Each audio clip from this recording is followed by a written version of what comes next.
At this point, you should be comfortable using data flow diagrams and entity relationship diagrams to represent the systems you've been analysing, which form the main parts of the Structured Systems Analysis and Design Methodology, or SSADM.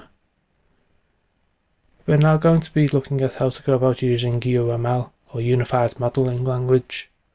UML is technically geared towards software development, but like Agile, its principles are also relevant to the wider concept of systems analysis.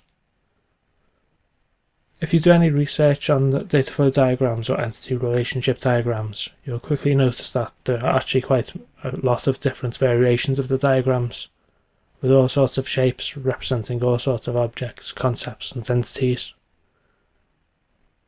As you can probably guess from the name, Unified Modelling Language aims to take the best practices from all of those different variations and present them in one unified way, which would obviously eliminate the guesswork around which specific symbol means what in other diagrams.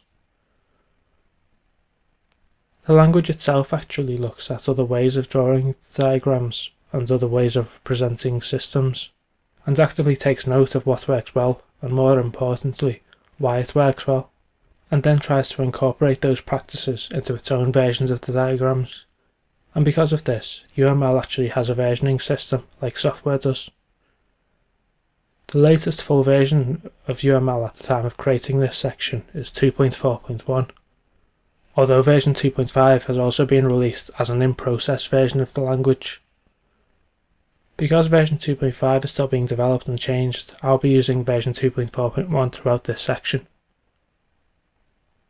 Because UML aims to unify many modelling languages, it can be quite intimidating when you first look into creating something using it. There are actually about 18 main different types of diagram within UML, some of which can be used in multiple different ways. Because there are so many different diagrams, in this instruction section we're only going to look at two of them, use case diagrams and activity diagrams. But we'll also include a third document which sits between these two diagrams, the use case diagram and the activity diagram, called the use case description. If you want to look into UML on your own, the specification is available on uml.org, but I'll give you a fair warning, the website's not the most user-friendly website out there.